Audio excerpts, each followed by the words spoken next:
Hello everyone, welcome back to another video. और आज के वीडियो में बात करेंगे अपन एनाटॉमी की।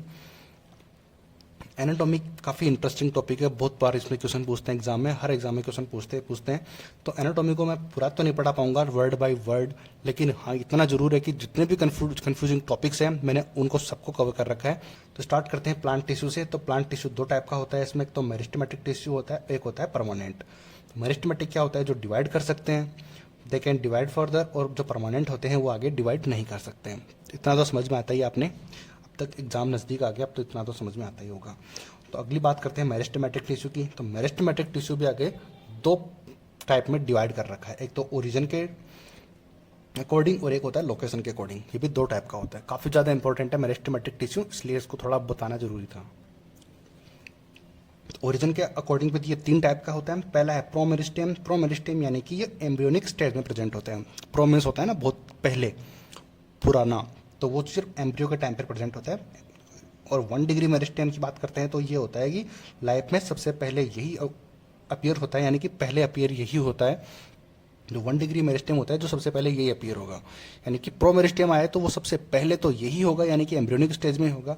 लेकिन बाद में जो बनेगा वो सबसे पहले 1 डिग्री मेरिस्टेम जो है प्राइमरी मेरिस्टेम ही बनेगा। नाम से ये प्राइमरी, तो यानी कि पहले यही बनेगा। और सेकेंडरी मेरिस्टेम यानी कि जो है प्राइमरी के बाद में बनेगा सेकेंडरी मेरिस्टेम। अगली बात करते हैं लोकेशन के आधार पर। तो लोकेशन के आधार अकॉर्डिंग भी ये 3 टाइप्स का होता है। फर्स्ट कहते हैं एपाइकल मेरिस्टेम। एपाइकल यानी कि ये करेगा क्या? जो प्लांट के टिप्स पर प्रेजेंट होता है, यानी एपाइकल यानी कि नाम से हो रहा है एपाइकल यानी कि टॉप पर। एपाइकल का मतलब हो गया टॉप पर, प्लांट के टॉप पर प्रेजेंट होता है, यानी कि टिप्स जितने भी प्लांट अगर ग्रोथ करेगा प्लांट के टॉप पर प्रेजेंट होता है, तो ये प्लांट की लेंथ बढ़ाएगा, लंबाई। यानी कि कोई भी चीज़ अगर प्लांट है, कोई ये कोई प्लांट है, ये यहाँ पर प्रेजेंट होगा टॉप पे, तो ये कंटिन्यूसली इसकी लेंथ बढ़ाएगा ऊपर। ठीक है। अगली बात करते हैं कि inter calorie meristem. Inter calorie meristem होगा कि जो प्लांट की, ये भी जो प्लांट की लेंथ इंक्रीज करेगा। इंटर कैलरी जो होता है कि ये जो प्लांट हो गया, ये जो प्लांट हो गया, ये भी होता है तो इधर प्रेजेंट होता है, ये इधर यूँ प्रेजेंट होता है, और ये यूँ प्लांट की लेंथ बढ़ाता है। ठीक है। और जो एपाइकल था, एपाइकल जो होता है कि वो प्लांट की टॉप पर प्रेजेंट होता है यहाँ पर, और ये जो इंटर कैलरी होता है ये इधर प्रेजेंट होता है। आई होप समझ आ गया होगा। तो ये भी प्लांट की लेंथ इंक्रीज करेगा। ठीक है। दोनों इधर प्रेजेंट होते हैं, ये ऊपर लेके जाएगा और ये टॉप वाला तो ऊपर लेके ही जाएगा। ठीक है। अगली बात करते हैं लेटरल मेरिस्टेम। लेटरल का खुद ही मतलब समझ लें कि ये प्रेजेंट होता है इस टाइप से, इस टाइप से प्रेजेंट होता है, तो ये प्लांट के डायमीटर बढ़ाएगा, यानी कि प्लांट की डायमीटर इंक्रीज करता है, मतलब मोटाई इंक्रीज करेगा, यानी कि प्लांट को मोटा करने के लिए ये रिस्पॉन्सिबल होता है लेटरल मेरिस्टेम। अब सबसे इंपॉर्टेंट पॉइंट ये आता है कि जो एपाइकल मेरिस्टेम और जो इंटर कैलरी मेरिस्टेम होते हैं, जो 1 डिग्री मेरिस्टेम होते हैं, यानी कि वो प्राइमरी मेरिस्टेम होते हैं दोनों। और प्राइमरी मेरिस्टेम है तो ऑब्वियसली सी बात है, प्लांट जैसे ही नया प्लांट ग्रो करता है तो सबसे पहले तो अपनी लेंथ ही बढ़ाता है, ग्रोथ तो बाद में बढ़ाएगा। तो इन अपन ने देखा कि ये दोनों जो हैं इस प्लांट की लेंथ बढ़ा रहे थे, तो लेंथ बढ़ा रहे थे तो ऑब्वियसली सी बात है कि ये प्राइमरी 1 डिग्री मेरिस्टेम होंगे, यानी कि प्राइमरी मेरिस्टेम दोनों होंगे। और ये जो है इनकी इसका डायमीटर इंक्रीज कर रहे हैं, डायमीटर इंक्रीज कर रहे हैं, तो वो सेकेंडरी मेरिस्टेम हो जाएगा। ठीक है, क्योंकि प्राइमरी चीज़ें सारी कंप्लीट हो चुकी हैं तभी तो सेकेंडरी करेंगे। ठीक है। आई होप कि इतना समझ आया होगा आपको। अगला आता है परमानेंट टिश्यू। परमानेंट टिश्यू भी दो टाइप का होता है, एक तो सिंपल होता है और एक होता है कॉम्प्लेक्स। तो सिंपल कॉम्प्लेक्स में क्या क्या प्रेजेंट होता है? इसमें होती है पेरेनकाइमा, कोलेनकाइमा और स्क्लेरेनकाइमा। ये एनसीईआरटी में छोटे छोटे लाइनें दी हुई है, उनको बस याद कर लेना। चीज़ें मैंने बता दी है, बहुत बार एक स्टेटमेंट में ऐसे क्वेश्चन पूछते हैं तो आप अपन तुरंत स्टिक कर लेंगे। बात आती है कॉम्प्लेक्स, तो कॉम्प्लेक्स ही मेन चीज़ है। तो कॉम्प्लेक्स में दो टाइप आते हैं, जाइलम एंड फ्लोएम, सबको पता ही है। तो जाइलम में क्या क्या प्रेजेंट होता है? जाइलम में प्रेजेंट होती है ट्रैकिड्स, वेसल्स प्रेजेंट होती है, इनको बोलते हैं जाइलम ट्रैकिड्स, जाइलम वेसल्स, और जाइलम फाइबर प्रेजेंट होते हैं, और जाइलम पेरेनकाइमा प्रेजेंट होती है। ठीक है। ये दोनों तो दोनों में प्रेजेंट होंगे, ये और ये तो फ्लोएम में भी प्रेजेंट होंगे। इसमें शुरू में फ्लोएम जाइलम लग रहा है और उसमें शुरू में फ्लोएम लगाना है। देखो फ्लोएम फाइबर्स, फ्लोएम पेरेनकाइमा, और ये इसमें कंपेनियन सेल प्रेजेंट होती है फ्लोएम में, और इसमें सी ट्यूब प्रेजेंट होती है फ्लोएम में। सी ट्यूब काफ़ी इंपॉर्टेंट है। तो अपना ये कॉम्प्लेक्स भी कंप्लीट हुआ। अब आता है एक इम्पॉर्टेंट चीज़, वो है टिश्यू सिस्टम। इससे बहुत बार क्वेश्चन पूछते हैं, हर स्टेटमेंट में एक स्टेटमेंट का क्वेश्चन यहाँ से मिल ही जाएगा आपको। ठीक है। तो बहुत ज़्यादा इंपॉर्टेंट है ये, इसको मार्क कर लेना, इंपॉर्टेंट। लेकिन कन्फ्यूजन मैंने सारा दूर कर दिया है इसका। अब ये 3 टाइप का होता है, एक तो होता है एपिडर्मल टिश्यू सिस्टम, एक होता है ग्राउंड टिश्यू सिस्टम, और एक होता है वेस्कुलर टिश्यू सिस्टम। इसमें किस में क्या क्या होता है कि इसमें एपिडर्मल टिश्यू सिस्टम में एक तो प्रेजेंट होती है एपिडर्मल सेल्स प्रेजेंट होती है। एपिडर्मल सेल्स का जहाँ पर भी नाम आए तो वो एपिडर्मल टिश्यू सिस्टम का हो जाएगा। एपिडर्म नाम से पता चल जाएगा यार, ठीक है ना। फिर आती है एपिडर्मल अपेंडेजेस। एपिडर्मल अपेंडेजेस में होती है ट्राइकोम्स, एक में ट्राइकोम्स प्रेजेंट होते हैं और एक हेयर्स, ये दोनों भी होंगे। ये भी दोनों एपिडर्मल टिश्यू सिस्टम में ही प्रेजेंट होते हैं। और एक आता है स्टोमेटा। स्टोमेटा पता है ना आपको, स्टोमेटा जो होता है वो भी इसी में प्रेजेंट होता है। काफ़ी इंपॉर्टेंट था ये एपिडर्मल टिश्यू सिस्टम, बहुत बार इससे भी क्वेश्चन पूछते हैं तो अपन को याद रहेगा। अब बात करते हैं, इसको मैं बताऊंगा तब एक बार अपन ये कर लेते हैं, उसके बाद ये समझ में आ जाएगा। अब होता है कि वेस्कुलर टिश्यू सिस्टम। अब वेस्कुलर नाम से पता है, वेस्कुलर सिस्टम में तो जाइलम एंड फ्लोएम दोनों ही होते हैं, ठीक है, तो नाम से एकदम क्लियर हो जाएगा। मेन चीज़ याद रखने वाली है एपिडर्मल टिश्यू सिस्टम। एपिडर्मल याद रहेगा तो ये तो सबको याद ही रहता है वेस्कुलर टिश्यू सिस्टम। अब आती है बात ग्राउंड टिश्यू सिस्टम की।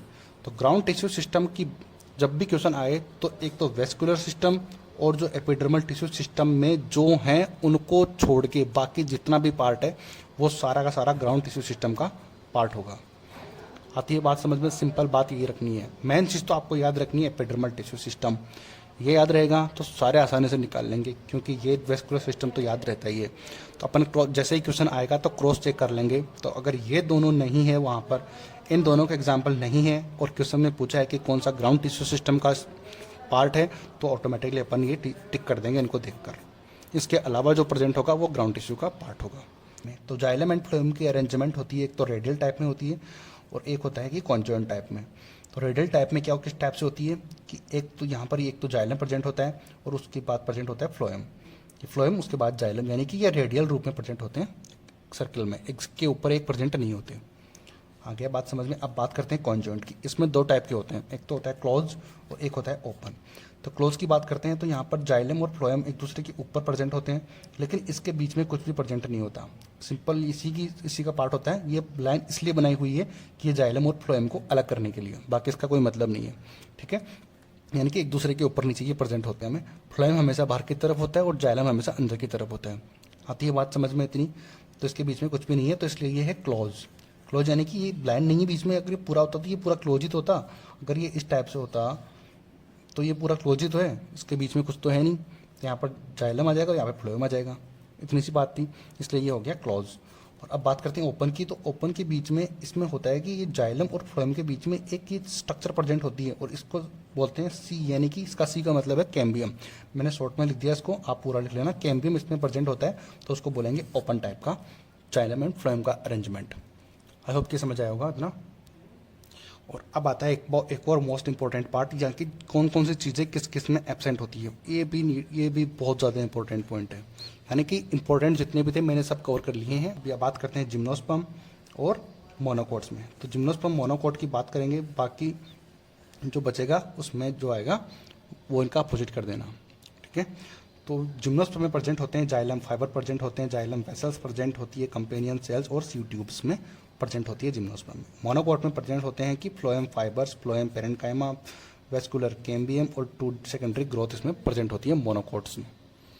प्रेजेंट मतलब एब्सेंट इनमें होती है ये चीज़ें, प्रेजेंट मतलब नहीं है, यानी कि एब्सेंट की बात कर रहे हैं तो एब्सेंट होगी ना। तो मैं प्रेजेंट करने का मतलब है कि ये प्रेजेंट तो नहीं होगी इनके अंदर, लेकिन जहाँ ये प्रेजेंट होंगी तो वो मोनोकोट में नहीं होंगी। ये इतनी सी बात थी। आई होप ये समझ आया होगा आपको। अब बात करते हैं एक और इम्पोर्टेंट टॉपिक, वो है सेकेंडरी ग्रोथ। यहाँ से भी बहुत क्वेश्चन एग्जाम में पूछते हैं सेकेंडरी ग्रोथ, और काफ़ी बच्चे हमेशा परेशानी रहते हैं। कन्फ्यूजिंग टॉपिक है होते हैं तो उसमें कन्फ्यूज होता ही है एकदम। वही होता है कि कॉन्सेप्ट क्लियर होना चाहिए। समझने का मतलब यही है कि कॉन्सेप्ट अगर आपको पता है तो उसमें कोई भी चीज़ हार्ड नहीं होती। तो उसी की कोशिश की है मैंने समझाने की यहाँ पे। अब बात करते हैं पहले डाइकोट स्टेम की।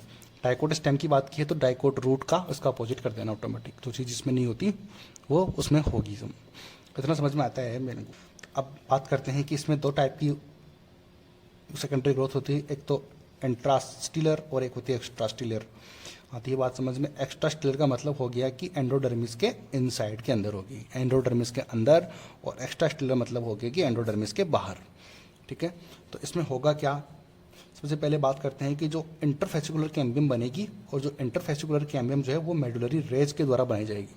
आती है बात समझ में, यानी कि सिंपल वर्ड में बात करें तो प्राइमरी जो मेडुलरी रेज है interfascicular cambium formed by 1 degree medullary rays. पूरा स्टेटमेंट ये था कि जो 1 डिग्री मेडुलरी रेज है वो इंटरफेसिकुलर कैम्बियम बनाएगी। याद रखना इंटर और इंट्रा इसमें बहुत कंफ्यूज होते हैं, तो याद रखना इंटर, एग्जाम में यही पूछते हैं इंटर और इंट्रा में कंफ्यूज करा के। ठीक है। प्राइमरी मेडुलरी रेज जो है कि इंटरफेसिकुलर कैम्बियम बनाएगी, और फिर जो इंटरफेसिकुलर कैम्बियम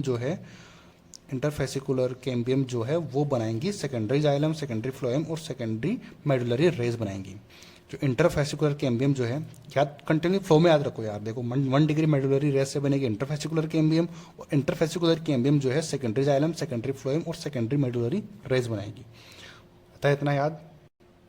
बात करते हैं एक्स्ट्रा स्टेलर की। एक्स्ट्रा स्टेलर में क्या होता है, एंडोडर्मिस के आउटसाइड होगी।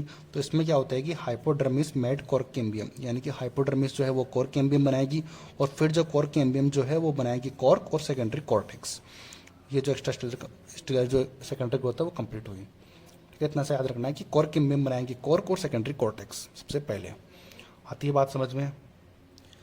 डाइकोट स्टेम की बात की थी, अब आती है डाइकोट रूट। अब डाइकोट रूट में क्या होगा, इसमें जो सेकेंडरी ग्रोथ है वो क्या होती है, एक तो कंजक्टिव टिश्यू के द्वारा होती है, और एक होती है पेरिसाइकिल में। तो किस टाइप से होगी, जो कंजक्टिव टिश्यू है वो जो बनाएंगे, जो क्या बनेंगे, सेकेंडरी जाइलम, सेकेंडरी फ्लोएम और सेकेंडरी मेडुलरी रेज बनाएंगे। डाइकोट रूट के अंदर कौन बनाएगा, कंजक्टिव टिश्यू। ठीक है, और जो पेरिसाइकिल है वो क्या बनाएगी, कोर कैम्बियम बनाएगी और 1 डिग्री मेडुलरी रेज बनाएंगी इसके अंदर, डाइकोट रूट के अंदर। कोर पॉइंट आता है कि एक तो स्प्रिंग वुड और एक आती है ऑटम वुड। तो स्प्रिंग वुड का दूसरा नाम होता है कि अर्ली वुड, एग्जाम में दोनों नाम से पूछ लेते हैं, किसी भी नाम से। एक होती है ऑटम वुड या फिर लेट वुड इसको बोलते हैं। इसमें होता क्या है कि इसमें होती है कैम्बियम जो है, स्प्रिंग जो सीजन होता है उसमें बहुत ज़्यादा एक्टिव होती है। कौन, कैम्बियम जो होगी स्प्रिंग सीजन में बहुत ज़्यादा एक्टिव रहती है। तो बहुत ज़्यादा एक्टिव रहती है तो कैम्बियम क्या बनाएगी, large number of xylary elements, xylem के जितने भी एलिमेंट्स होंगे वो बनाना स्टार्ट कर देगी कैम्बियम बहुत ज़्यादा, और उसकी जो है वेसल्स होती है वो वाइडर होंगी। ठीक है, इसकी वेसल्स वाइडर होंगी, बहुत ज़्यादा एक्टिव रहती है तो ऑब्वियसली सी बात है वो वाइडर होंगी। तो वाइडर होंगी, कोई भी काम जल्दी जल्दी होता है तो उसका कलर ज़्यादा उस पर काम नहीं होता। कोई भी चीज़ है तो उस पर कम काम होगा तो ना तो उसका कलर डार्क होगा, यानी कि उसका कलर भी लाइट होगा, और उसकी डेंसिटी भी लो होगी। ठीक है, अगर जल्दी जल्दी अपन कोई काम कर रहे हैं, बॉल इधर फेंक रहे हैं, इधर फेंक रहे हैं, इधर फेंक रहे हैं, इधर फेंक रहे हैं, तो एक टाइम ऐसा आएगा कि ये बॉल इधर है तो ये इधर चिपक जाएगी, इधर चिपक जाएगी, इधर चिपक जाएगी, इधर, लेकिन ये बीच का जो स्पेस है ये खाली रह जाएगा। तो ये डेंसिटी तो लो हुई ना। इस तरीके से अगर कोई धीरे धीरे अपन किसी चीज़ को सेट करेंगे तो वो एकदम अच्छे से पैक होगी। ऐसे कोई चीज़ बुरी होगी तो इसको ऐसे पैक कर सकते हैं अपन, ऐसे पैक करेंगे तो इसकी डेंसिटी ज़्यादा होगी ना। तो ये इसका अपोजिट हो जाएगा, किसमें, जो ऑटम वुड होती है इसको एग्जैक्टली इसका रिवर्स कर दो, exactly reverse of early would या फिर स्प्रिंग वुड का जस्ट अपोजिट करना है डायरेक्टली। तो इसमें क्या हो जाएगा, इसमें कोर कैम्बियम जो है इसमें लेस एक्टिव होगी तो इसमें जाइलरी एलिमेंट जो है कम बनेंगे, वेसल्स होगी वो नैरो होगी, और जो डार्क कलर भी डार्क होगा और डेंसिटी भी हाई होगी। ठीक है, हर चीज़ इसमें बट इंक्रीज कर देना, इसमें लो कर देना। आती है बात समझ में। इसी के साथ अपना ये जो मेन टॉपिक्स थे वो कंप्लीट हुए अपने एनाटॉमी के। तो मिलते हैं अगले वीडियो में। Thank you so much.